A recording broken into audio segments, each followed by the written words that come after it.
Welcome to the Relaxed Dog Podcast, the podcast where the dogs are the stars of the show.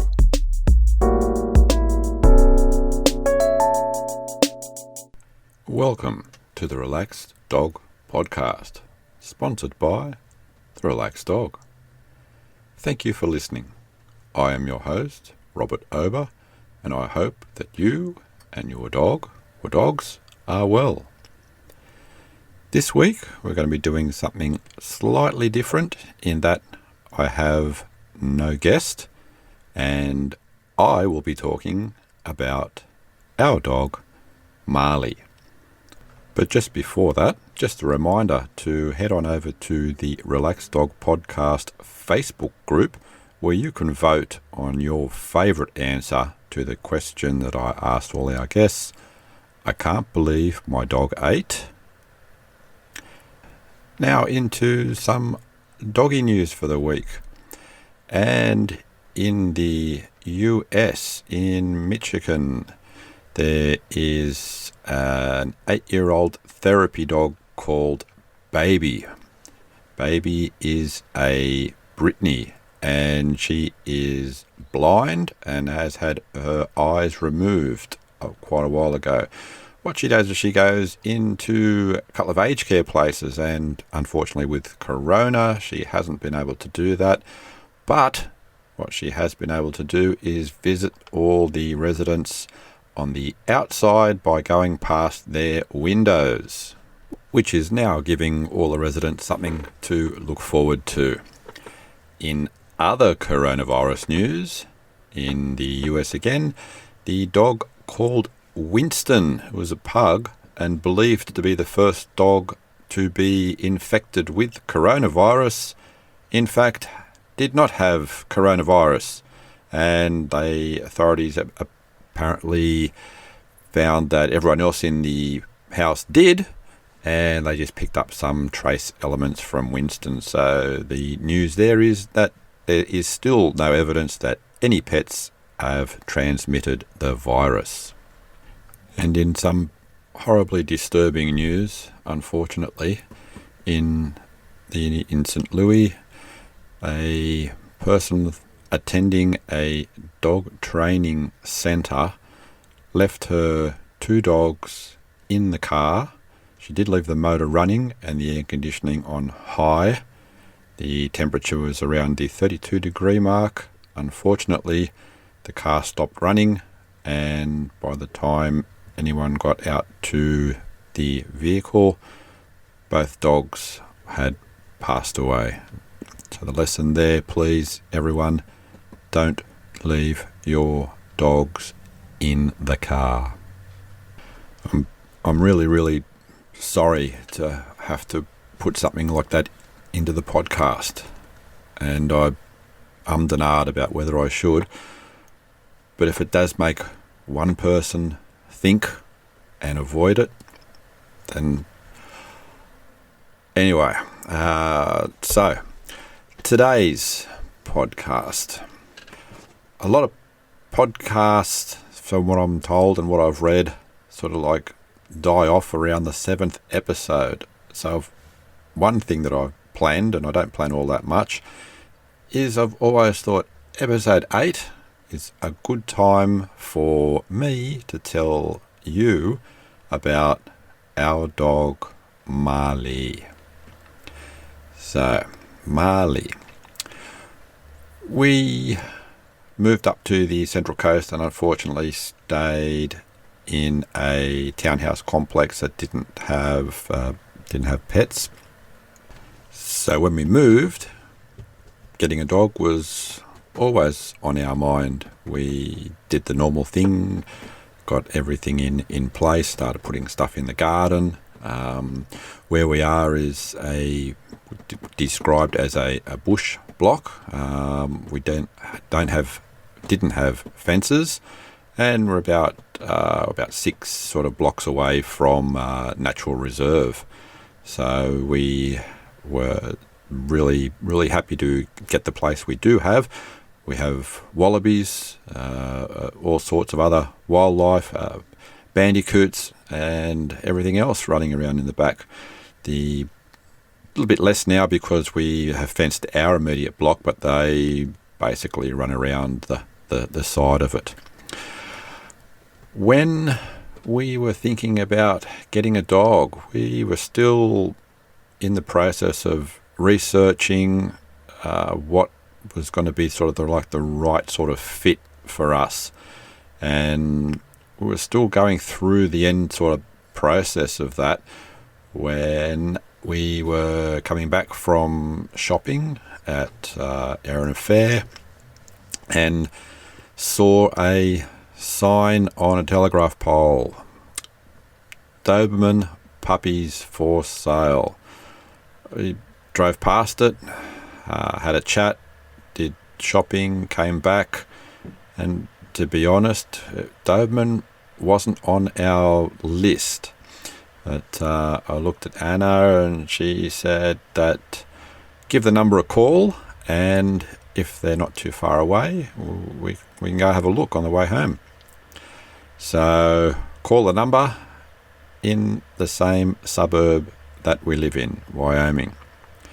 Went round and had a look, and well, the people there had a pair of Dobermans. Malee's mum was a red and dad was the black and tan, and basically they just wanted to give her a one season before desexing. There were 7 in the litter. Malee was the 7th, and she was the runt by far. 5 were already taken by the time we went there, which was that day. So we basically had the choice of 2 girls, and after a little bit of researching, which I'd done before on how they sort of pick a good puppy, Malee ticked all the boxes. Even though she was the smallest by far, the owner said she was the one that would be the most interested in everything, had a nose and everything, would follow her around. So, and the other thing was that when we were there, like a lot of you might relate to, she picked us as soon as we came in there into the double garage that they had. I mean, she was all over us, wouldn't leave us alone, just played, ran around, was involved in everything. We did say to the lady that we would make a final decision after we went home, and the puppiness sort of didn't sort of like cloud the decision too much, but yeah, that sort of never happened, and we basically called back almost straight away and said we'll pick her up tomorrow. So that's basically how we got her. Malee as a pup was super inquisitive. She had to investigate everything. If something made a noise, she wanted to see where it was from, who made it. If she saw something, it would be, yep, I want to see what is happening there. With a lot of toys, we basically referred to her as a deconstruction engineer. She wanted to know what was under the layer of everything, and she would sometimes quite delicately, sometimes a little bit more enthusiastically, basically take things apart. We luckily were spared furniture wise. She didn't really sort of like chew on too much. One of the mistakes that I know we made is we didn't crate train her. So she's always had the run of a hallway and bathroom. So she's always had a bit of space to sort of roam around in. Sort of like bathroom-wise, she's been pretty good. It wasn't, I mean, the normal house training, but even now, if she has to go outside and she's at home and there's no one at home, she will actually go downstairs into the bathroom. She has the run of the whole house while there's no one home. She goes down into the bathroom and does her business on the floor, which has saved a lot of cleaning up. So we're happy with that. The downside of the non-crate training is that she hasn't got the greatest tolerance for really small spaces, and we tried to do a little bit of crate training when she was adolescent, and I failed in that. So she's not too fond of getting into a small space. As a puppy, Malee loved interacting with other dogs, and when it was appropriate, we'd take her to different dog parks and outside different areas. We took her to a puppy classes that were held in one of the dog parks that we have here up at Tuggerah, and she didn't actually do that well in the class because she was more worried about just going to run and play with all the other dogs that were there while the classes were being held. So lost a bit of focus there. But she did learn relatively well inside the home, and while yes, she can have her stubborn periods, she is a very intelligent dog, and I'd like to say give credit to your dog because they are far more intelligent than you give them the credit to. So she probably knows easily in excess of probably about 50 words, as well as various hand and body signals, which most of the time she'll respond to. Dobies are quite often referred to as Velcro dogs, and Malee is no different than that.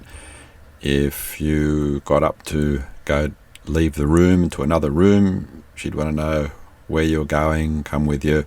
If you're going outside the house, she would come out to the yard. If you went back inside, she would come to the door and want to come back inside.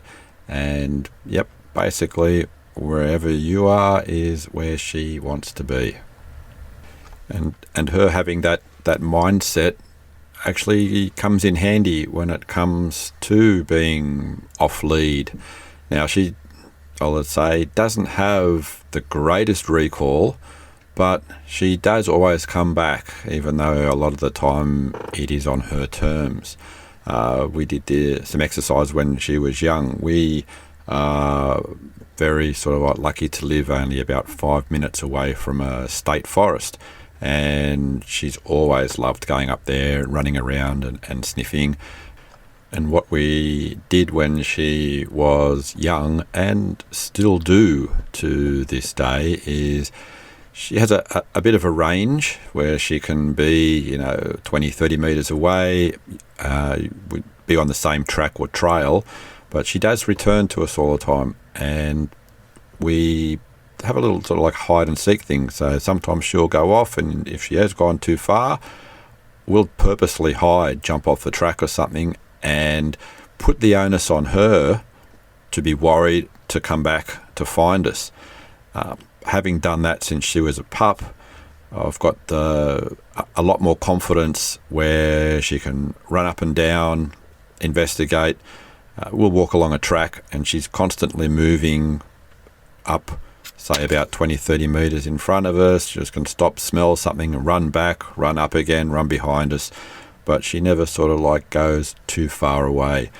I suppose the only, having said that, couple of times that I can think of were once we were on holidays and a couple of times up at the forest with the same thing, and that's wallabies. So we had a farm stay a couple of years ago up the New South Wales coast, and the place we stayed backed onto forest. We were out for a walk with Malee one day, and some roos or wallabies came across the paddock. It was a fairly wooded area. She didn't respond straight away to the call, and off she took.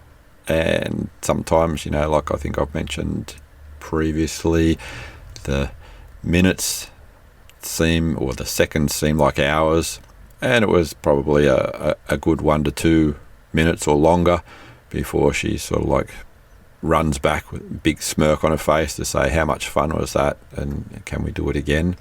She has done that probably about 3 times that I can remember now or think of at our local state forest. She's also had a few encounters with some other native animals, and this just about all in our place actually. I was doing a little bit of work in the yard about 2 years ago, and she had a little bit of a bark, and I naturally said, yeah, what's happening? She kept barking and standing in a spot, so I wandered over to where she was, and our yard's not a mown sort of like normal block. We're a bit of a slope, so the grass we don't really have grass. It's sort of like a bit undergrowthy thing. But anyway, there was a large python sort of sunning itself there, and she stayed probably 2 meters away, and was just like hey, just letting you know that there's this big thing here. The python was just really chill, didn't even move, and I took Malee away, and I wanted to experiment again, so we brought her out, and again she stayed just that few metres away, looked over, a couple of woofs, and that was it. She didn't worry about it too much. We've also found baby possums, and I can say that she found an echidna one night. She had sort of like a couple of barks as we went out for a wee, and I thought, it's just a neighbourhood cat or something like that, but she was a little bit more intent, and got the torch, and lo and behold, there's an echidna in our front yard. So it hung around for about 2 days, and then it disappeared. And then there's the countless bush turkeys that come and visit and wander through the place. So up until now, she hasn't actually bitten, attacked, or done anything apart from an investigative bark and a bit of investigation to see what the thing is. So we've been lucky that way. Oh, and leeches. Yeah, I forgot to mention leeches. So we, during the colder or wetter times, get a few leeches around the place. And yeah, she does pick them up.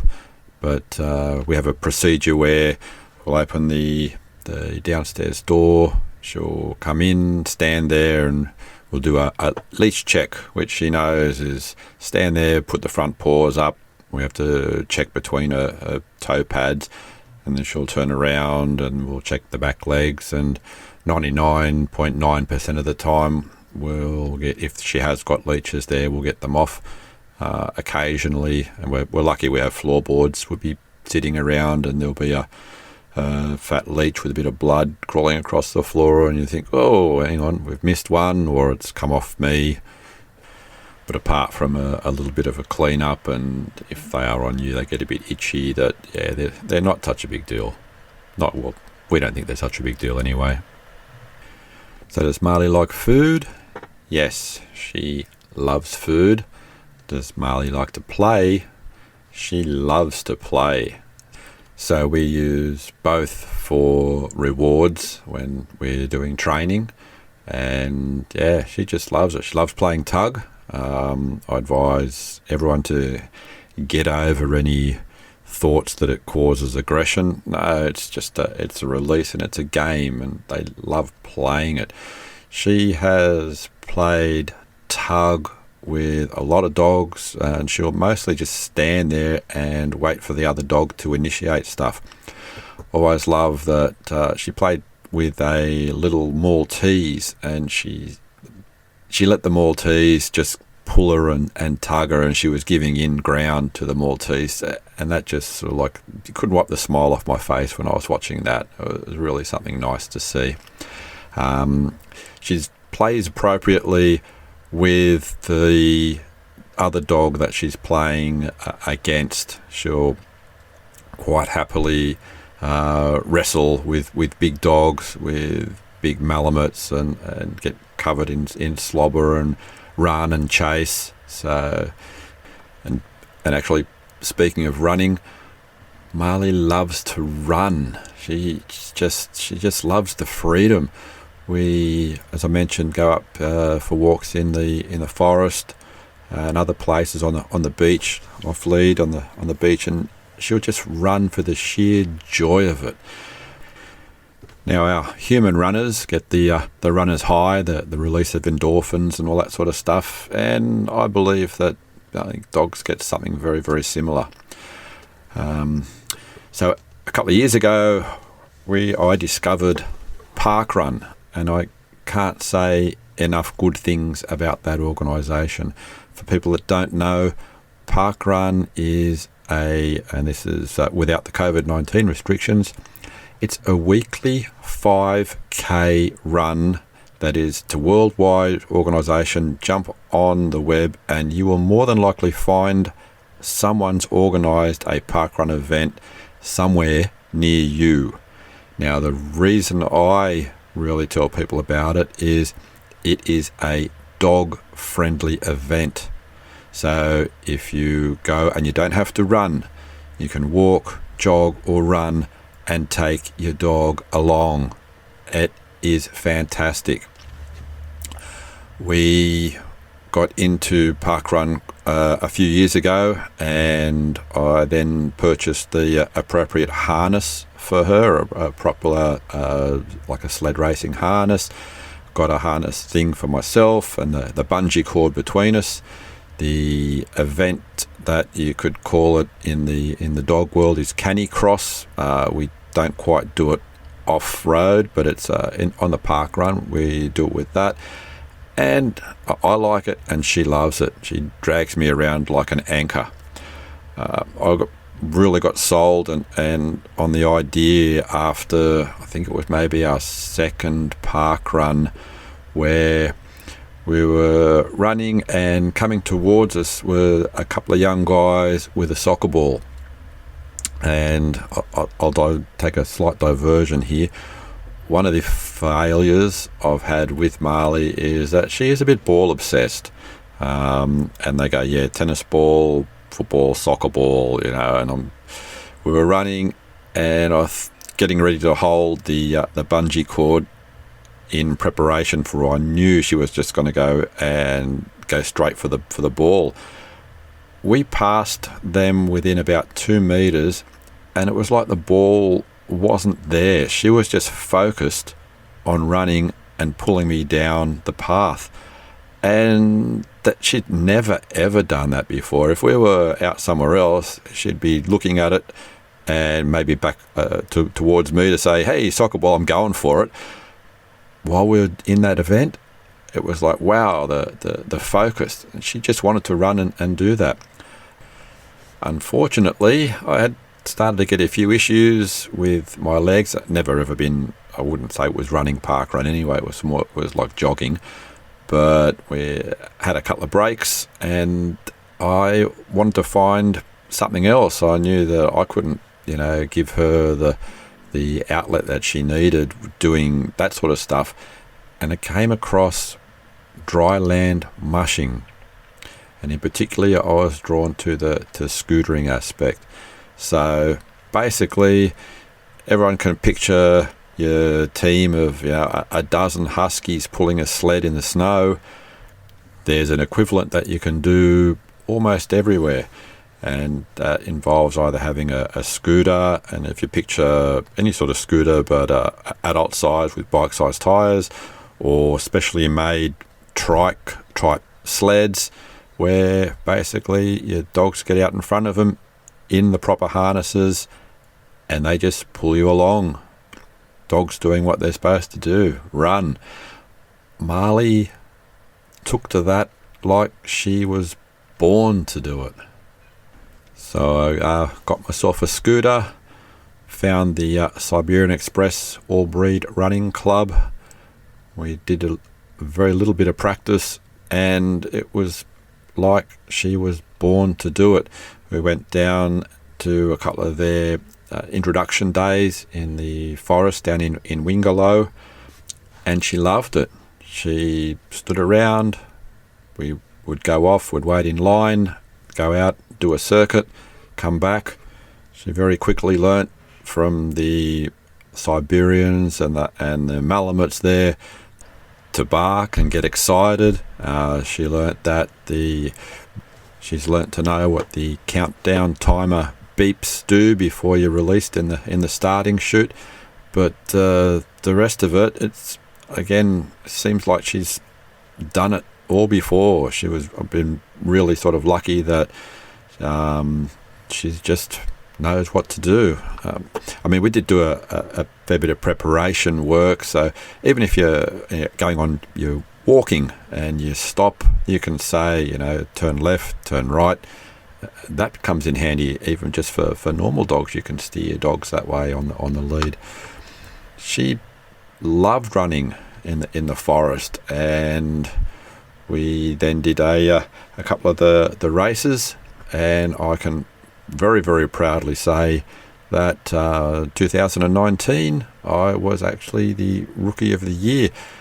And I hate saying that I was actually the Rookie. Malee did it all. I was just along for the ride. And it's really unfortunate, again, with COVID-19, but this season has just about been canned so far, but hopefully the club will get back out later this year for a couple of runs and a bit of a social gathering. So if that's something that you might be interested in here in New South Wales, or if you're around the Sydney area, New South Wales Siberian Express, have a look. They've got a Facebook page and a website. When she's not running, when we're at home, she's pretty chilled. She just likes kicking back and either having a little snooze or just watching what we're doing, so long as we're not too far away. She's never really been like interested in a lot of other humans, so she just doesn't really worry about them too much. So apart from Anna and myself and a couple of our close friends, she really isn't really bothered for hanging out with people. And it took even close friends of ours who we sort of like share dog sitting around for her to want to snuggle up with them on the lounge or chair or wherever they were sitting. With other dogs, she's still almost as playful as what she was when she was a pup. So I have noticed a little bit now that she's almost 7, maybe not quite as wanting to initiate a lot of play as what she was when she was younger. While she's never ever bitten or attacked or been aggressive to other dogs, you can sort of see now sometimes she might get a little bit like, no, I've had enough of whatever we're doing, and she'll choose to ignore the other dog. And I think because she's always been so stable, friends and other people that we've come across that know Malee have often asked if we can sort of meet up because their dogs had some type of issue. Now, I am by no means a dog trainer and would always advise someone that if your dog does have any sort of serious issue, that you should see a professional trainer. Having said that, we have used Malee to re-socialise a couple of friends' dogs, and everything has worked out really well. So it could be luck, and it could be just the way that she is. Anyway, so you might have picked up wherever we are, she is. And yes, that means that Malee is definitely an indoor dog. Indoor most of the time. And where does she sleep? Well, when we first got her and she was a pup, she slept in the hallway outside our bedroom. I think it was a bit of a conspiracy between Malee and Anna that after quite a period of time, Malee then was allowed to sleep in the bedroom on her bed, Then we got her, I think I found it was like a little kid's sofa thing. So with her bed on top, it was level with our bed, and it ended up being like an extension of our bed.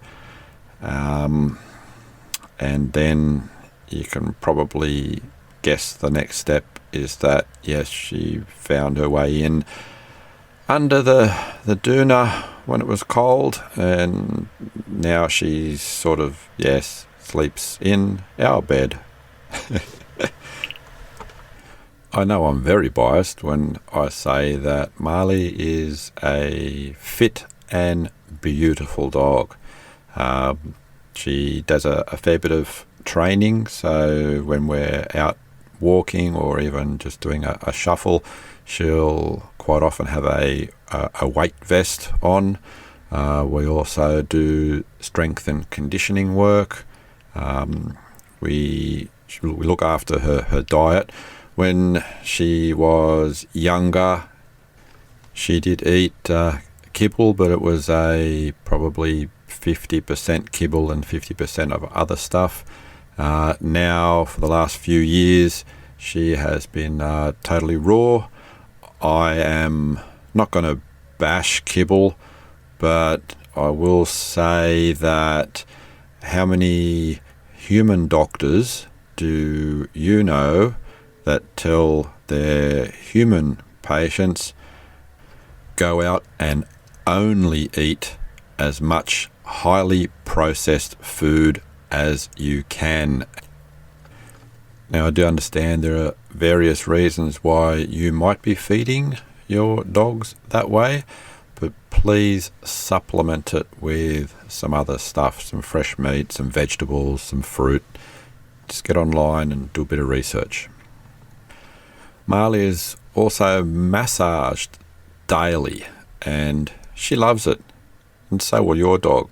So that's actually my little side gig that I do. Started as started as a hobby, and now, if you call it, a jobby.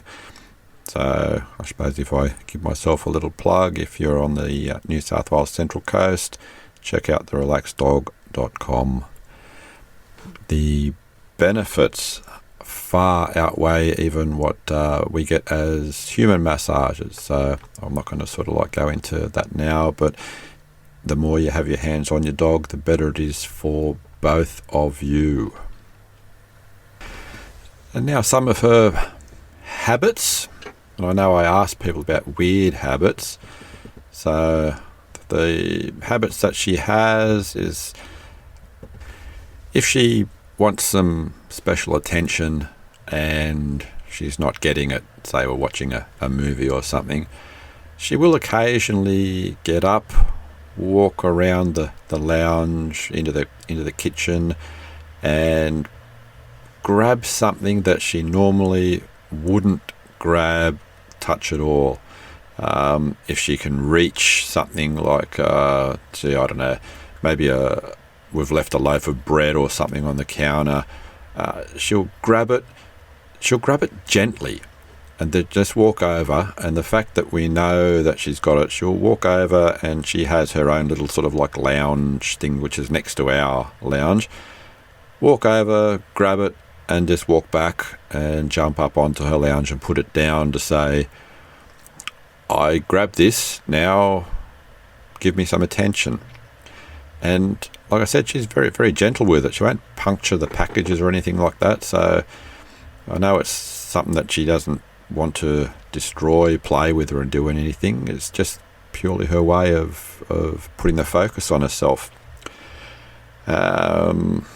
Sometimes when she wants to initiate some play, we could be at the park or in the forest or even at home, and she'll do the play bow, a low level sort of like come on bark, and then run around. Then she can be a little bit persistent with that sometimes when you don't tell her no in a certain way. She does have a weird habit that she hasn't done for a while, and I've never known another dog to do this one. So I have no idea how it started, but when she was a pup, and up until probably she was, say, up until a couple of years ago, she would like to take scrunchies off the head of the ladies that had scrunchies in their hair. So I know it probably started at some stage with Anna, but then it got to, she would actively see someone would drop in and they'd sit down on a chair or on the lounge, and or play with Malee, and then very delicately, especially if they were sitting down, say on the lounge, she would go up behind the lounge, jump up, grab the scrunchie with her teeth, and gently just slide it out of the hair of the head that was wearing the scrunchie. And I don't know how she started doing it, but whenever we had visitors and the lady had a scrunchie or something in her hair, we'd have to let them know, just be careful, because Malee could take the scrunchie out. Malee also loves sticks, branches, logs. So when we go for a walk up in the forest, she will inevitably always pick up a stick or a branch. She likes chewing on the ends. Sometimes it's like having a mulcher on 4 legs, because she'll just sort of like hoe into it. Other times she'll just pick something up and be happy to strut around with it. So, and sometimes they're not the smallest sticks either. They can be as thick as your arm and a metre long, and she'll just drag something up and pick it up and walk around. Now, the question that I always ask everyone, I can't believe my dog ate, is, well, is pretty good. Yes, I am going to say it. I've seen her eat poo, but it's certainly not a regular thing. The only other thing that sort of comes to mind is that I can remember preparing for a barbecue, and on a bench we had a plate with a few steaks on it, probably about 3 steaks, and they mysteriously disappeared. The plate looked untouched, so yeah, we all know what happened with them. So, if you're still listening, thank you very much for getting this far. I hope that you enjoy the show, and if you really did, could you do me a small favour and tell a friend? And do you have a cool story to tell about your dog? Or do you know someone that's got a cool story to tell about their dog? Please let me know. It's all about sharing the wonderful experiences that dogs give us. So again, don't forget, if you want to pop on to the Facebook group to vote for I Can't Believe My Dog Ate. Until next week, stay safe, and remember, your dog is family.